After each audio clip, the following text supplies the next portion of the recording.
The night at Piermont Club still plays in my head like a scene I can't turn off.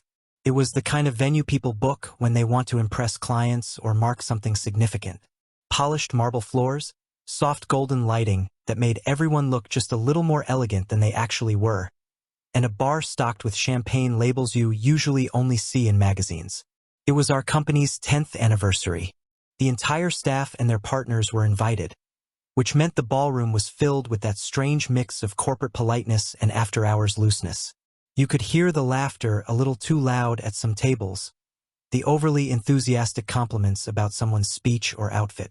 Lauren and I had been sitting at a round table near the dance floor, close enough to watch the early birds swaying to slow songs while the rest of us sipped our drinks and pretended to enjoy the speeches. Lauren looked beautiful that night, there's no denying that.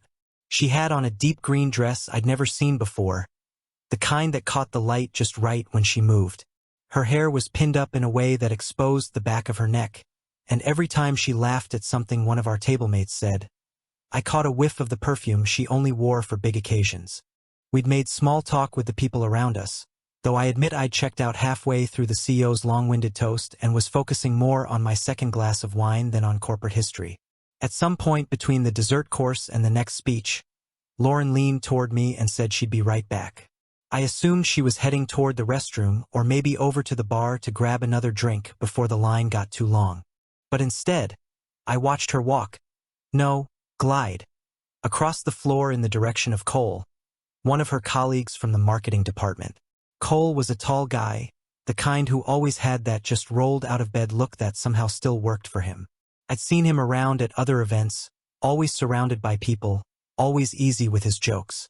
Lauren stopped in front of him, said something I couldn't hear over the low hum of music and chatter, and he smiled wide, easy, like they shared some private joke.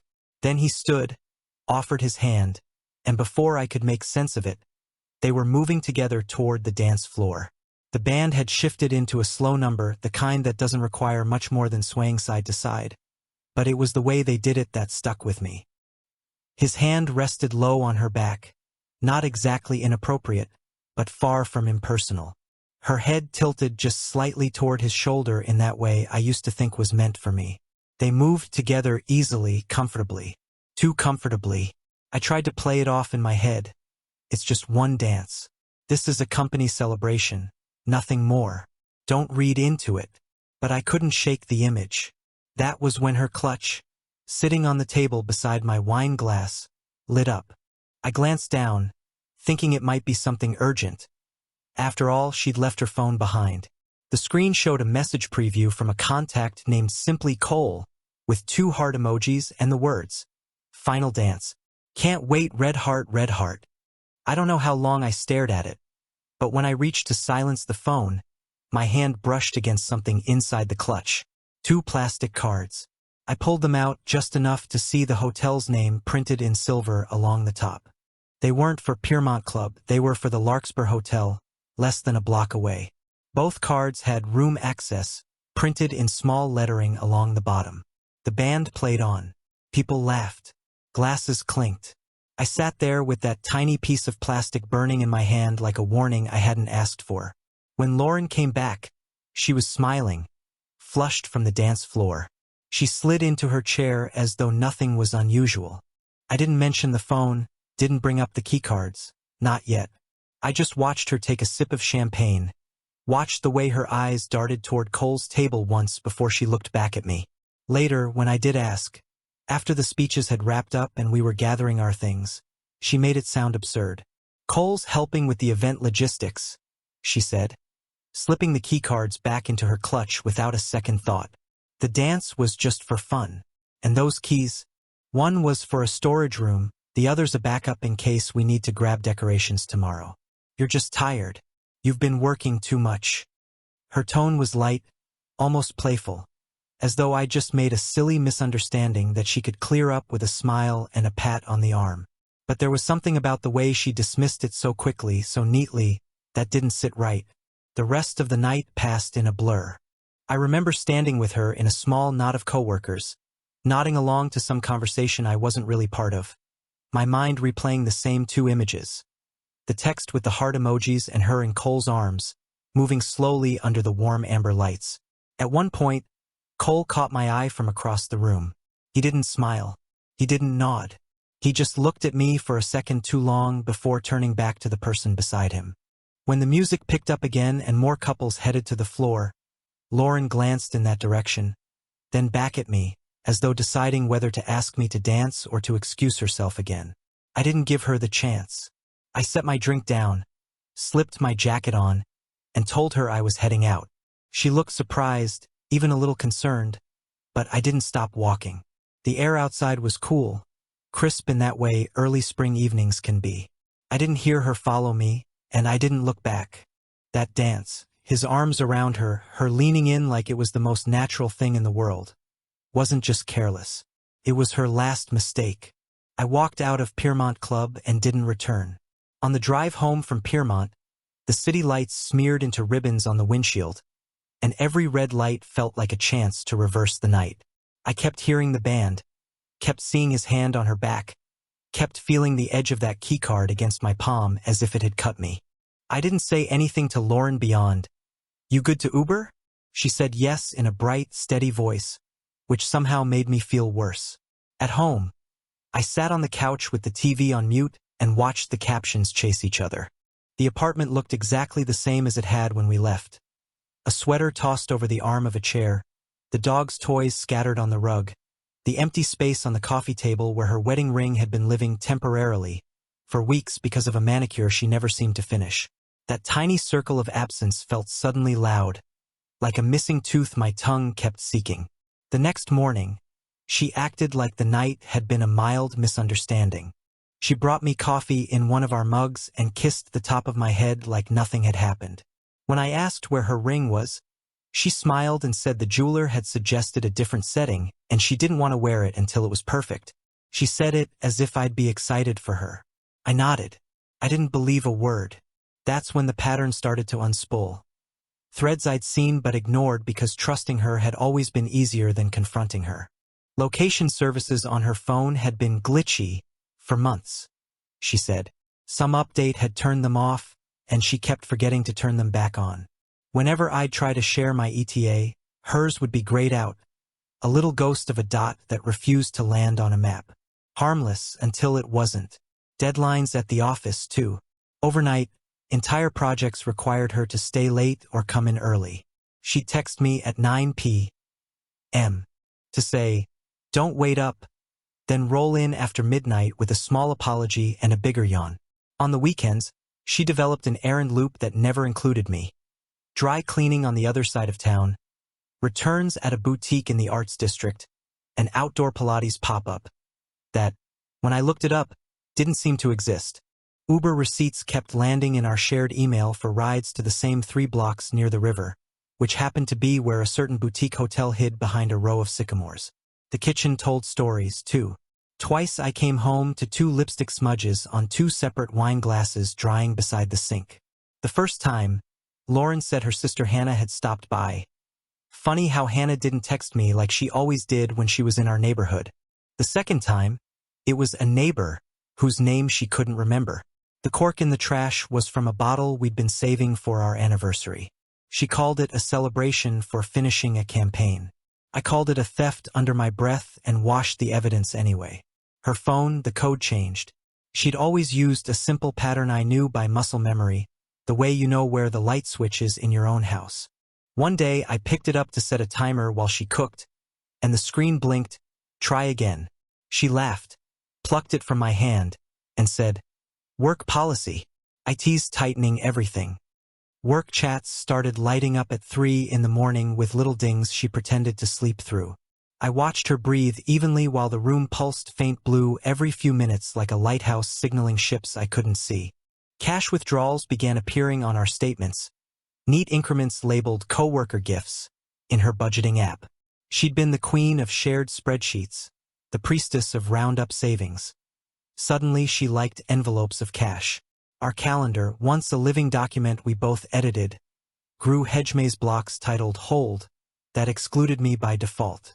When I asked, she said I didn't need to be pinged for every little thing. I asked which little things had to happen at Larkspur Suites. She rolled her eyes. Please don't start again. I didn't start. I took notes, first in my head, then on my phone, then in a little notebook I kept buried under socks. Dates, times, odd coincidences. The afternoon her location vanished for 6 hours. The day she said she lost her card and moved charges to mine. The Tuesday she took the dog to the vet and came back 3 hours later without a receipt. The Saturday she came home smelling like hotel soap I recognized because they put it in little paper sleeves with the larkspur flower on them. People think scent is subjective until it isn't. I tested the edges without naming the center. I suggested we go away for a weekend. Somewhere cheap, somewhere ugly, even just us. She said work was entering a crunch window. I asked if I could swing by her office one evening and take her to dinner. She said the building required badge scans for after-hours guests now. I offered to pick her up after a team happy hour. She texted 15 minutes before with, "We moved to another spot. Super loud. Better to Uber." I asked if she wanted me to meet her parents for brunch that Sunday. She said she'd already promised to help a coworker move a couch. I told myself there might be an explanation I hadn't imagined yet, that there might be a version of this that didn't end with the worst possible nouns. But every time I opened a drawer, a little proof fell out. 2 travel-sized toothpaste tubes in her gym bag. A receipt for a room service bar check consistent with dinner for 2 entrees, 2 glasses of wine, 1 dessert split, in a hotel where we had never ordered a meal. Her ring continued its extended sabbatical. "Can't wear it around the weights," she said, as if diamonds slip more than sweat.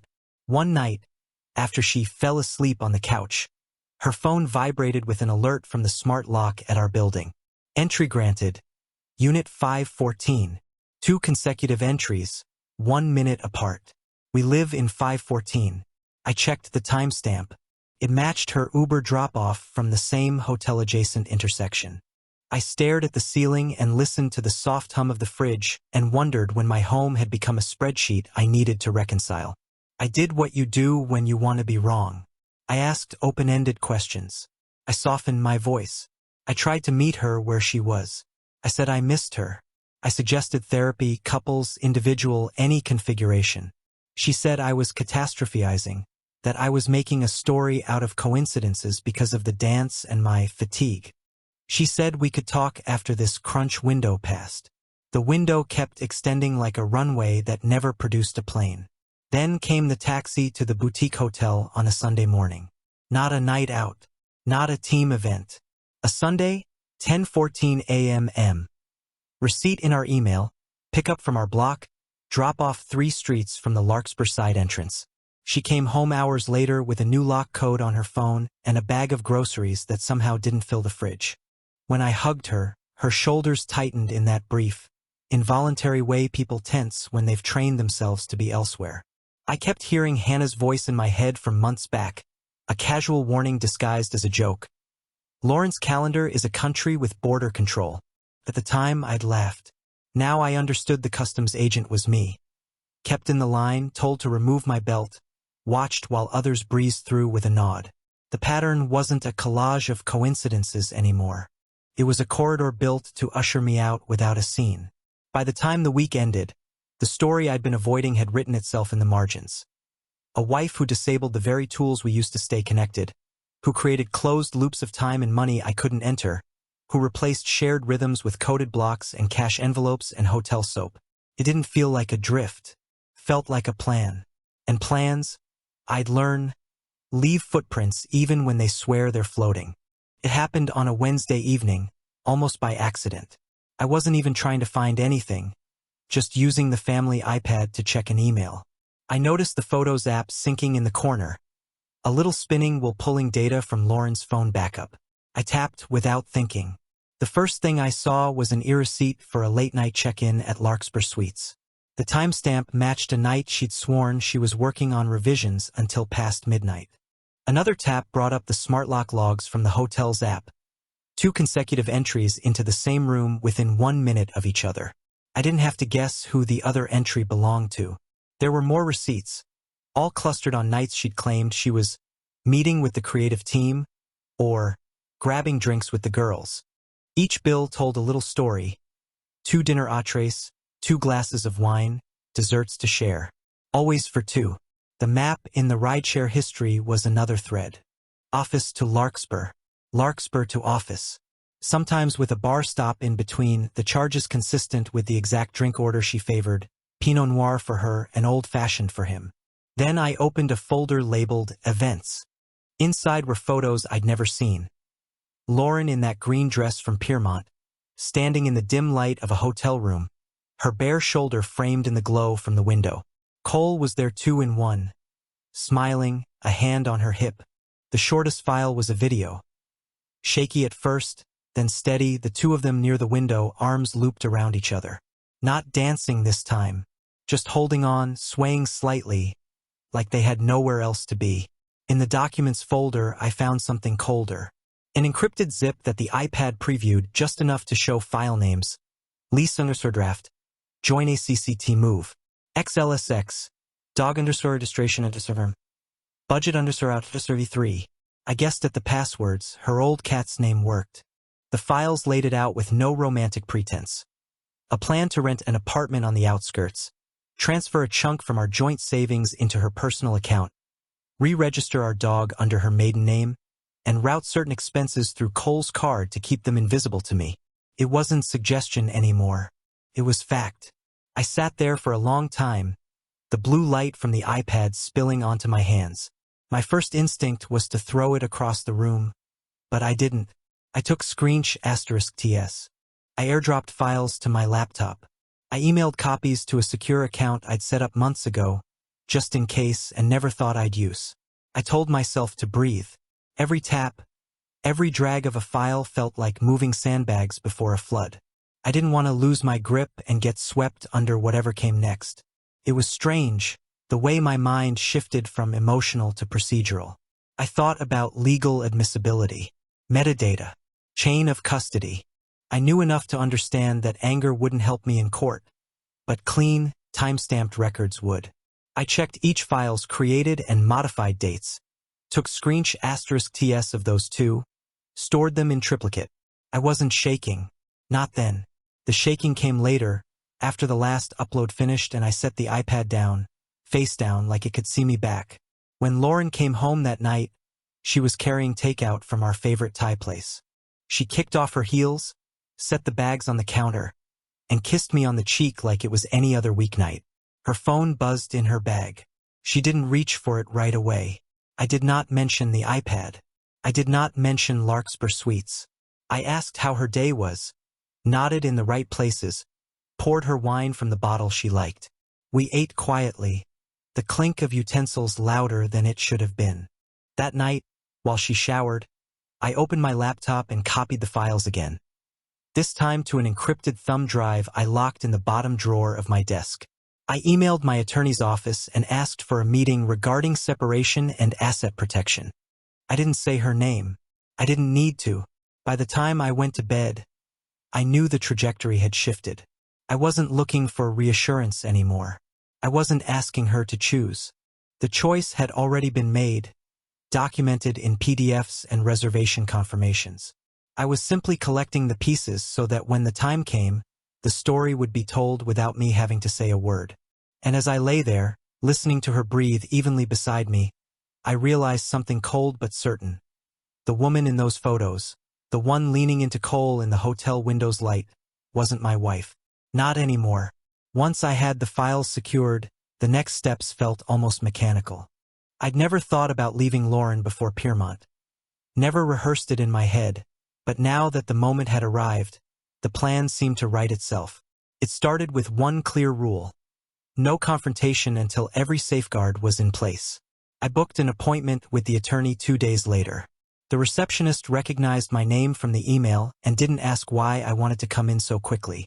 In the consultation room, the attorney, sharp suit, sharper eyes, listened without interrupting as I laid out the sequence from the Piermont dance to the Larkspur folders. She didn't gasp, didn't sympathize. She just asked for dates, sources, and whether the files were backed up. When I finished, she leaned back in her chair. "You're in a strong position," she said, "but you need to keep it that way. That means no emotional blow-ups, no tipping her off. You do the paperwork, you freeze the vulnerable accounts, and you separate your assets without fanfare. Then, when you leave, it's already done. I walked out with a checklist that felt more like a covert op plan than marital dissolution.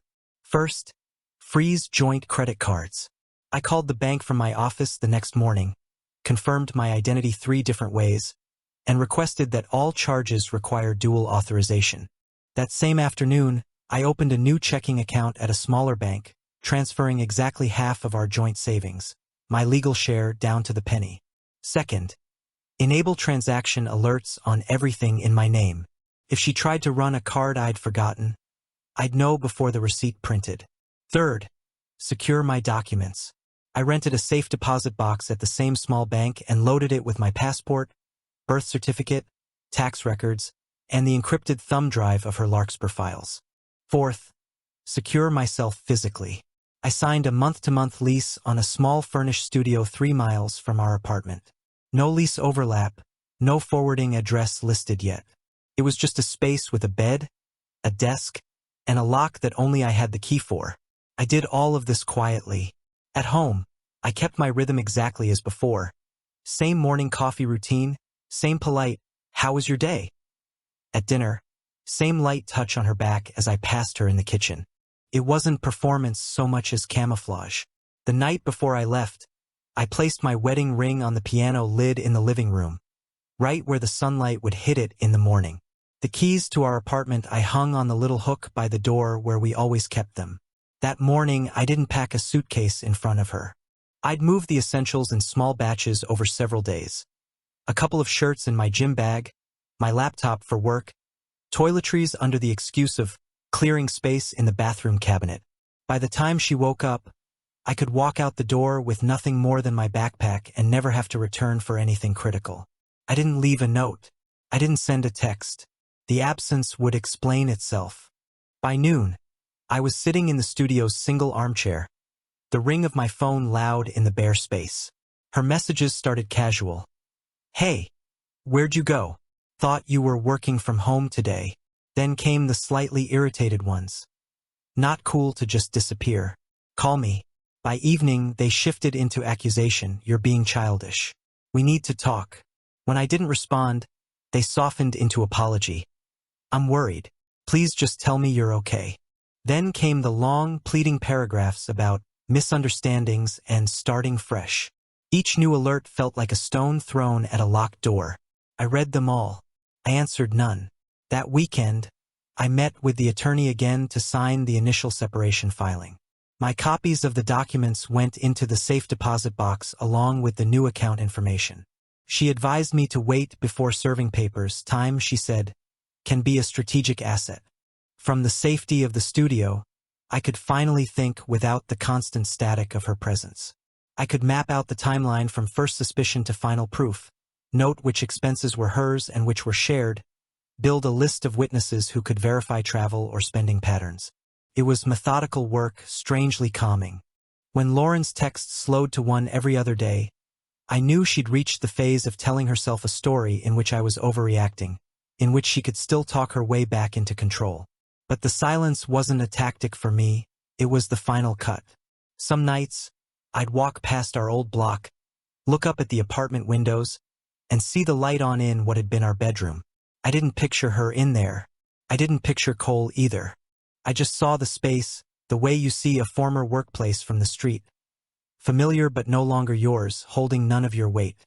In those first quiet weeks, I learned how much mental space had been taken up by trying to read her. Without that constant decoding, my thoughts expanded into other things. Work projects I'd shelved, friends I hadn't called back, books I'd been meaning to finish. Even the air in the studio felt cleaner. It struck me that leaving that apartment, that marriage, wasn't an escape in the dramatic sense. It was more like removing a stone from your shoe after walking too far with it. You don't realize how much it slowed you down until you're moving freely again. The ring on the piano, the keys on the hook, those were the only explanations I'd give her. Everything else, she could find in the receipts and the hotel logs if she ever dared look. And when she did, I hoped she'd understand that by the time I walked out the door, the decision had been made long before her last text ever arrived. A week into my quiet exile, I got a message from a number I didn't recognize. Just a single line. Can we talk? It's about Lauren. The name that popped up in the preview made my chest tighten. Cole. I stared at it for a minute, thumb hovering over delete. He was the last person I wanted in my life, but curiosity is a hard thing to k***. I typed back, "What could you possibly have to say to me?" His reply came almost instantly. "I think you should see something. Not to get her back. Just so you know the truth." Against my better judgment, I agreed to meet. Neutral ground. A corner table at a coffee shop where I knew the barista and could leave without drama. Cole showed up in a gray hoodie and a baseball cap pulled low, like a man who didn't want to be recognized. Which, given the way he glanced around before sitting, was probably true. He slid into the chair across from me without ordering. For a moment, we just looked at each other. I could feel the weight of Piermont between us, that slow dance in amber light, her head near his shoulder. He spoke first. "I know you probably think I'm the bad guy." "You're not wrong," I said flatly. He nodded like he deserved it. "I'm not here to excuse anything, but you need to know it wasn't what you think." She made the first move. "She told me you were separated. She said you were staying together for convenience until the lease ran out." I didn't respond. My pulse stayed steady, but my jaw felt locked. Cole pulled his phone from his pocket and tapped the screen. "I'm going to show you some messages. You can keep them if you want. I don't want to be her cover anymore." The first screenshot *T was from months back. Her. "I'm not ready to be public yet. He thinks it's over anyway." His. "You sure you're okay with this?" Her. "It's not serious. I just like being around you." The next thread was shorter, dated the week after Piermont. Her. "Last night was fun. Let's not make it a thing." His. "Okay. Just wanted to know where we stand." Her. "You're a good friend. Keep your head down for a while. Might need you to help me with some stuff." Stuff, as it turned out, meant errands that had nothing to do with romance. In other screenshot *TS, she sent him transfer receipts from my account to hers, instructions to pick up packages under her maiden name, and a request to use his credit card for an online purchase, because joint statements are messy. Cole looked up at me. After Piermont, we weren't really together. She started avoiding me, only called when she needed something. Money moves, rides to places she didn't want tied to her. I thought maybe she was trying to cool things down between us, but then I realized she was using me. The word landed heavier than I expected. Not because I disagreed, but because it matched the shape of what I'd been piecing together. He scrolled again, stopping at a thread from just 2 weeks earlier. Her. "Don't be weird if you see me with someone else. Just friends, but I'm figuring things out." Him. "Figuring what out?" Her. "Long-term options. You're local. He's not." "She's talking about someone else," Cole said quietly. "Different guy. I don't know his name. All I know is she started meeting him around the time she stopped taking my calls. I wanted to tell him I didn't care, that none of this mattered because I'd already left. But there was a bitter satisfaction in knowing my instincts had been right all along. Her life wasn't just one betrayal. It was a carousel she kept spinning, swapping riders when she got bored. Cole pushed his phone toward me. "I'm sending you the whole folder. Screenshot *TS, timestamps, everything. Do what you want with it." My phone buzzed as the files landed. I didn't look at them right away. He leaned back in his chair, his shoulders sagging. "I'm not asking you to forgive me. I thought she was telling me the truth. When I realized she wasn't, I didn't want to be part of it anymore." I studied him for a moment. He looked smaller than I remembered, not in size but in presence. The confident smirk from Piermont was gone. In its place was someone who'd been pulled into her orbit and spun out, dizzy and broke. "You know," I said finally, "you could have come to me sooner." "Yeah," he admitted. "I should have. I didn't because I thought I was protecting myself. Turns out, she was the one who needed protecting, from herself. And she's not interested." When we stood to leave, we didn't shake hands. I walked out first, the winter air sharp in my lungs. Back at the studio, I opened the folder.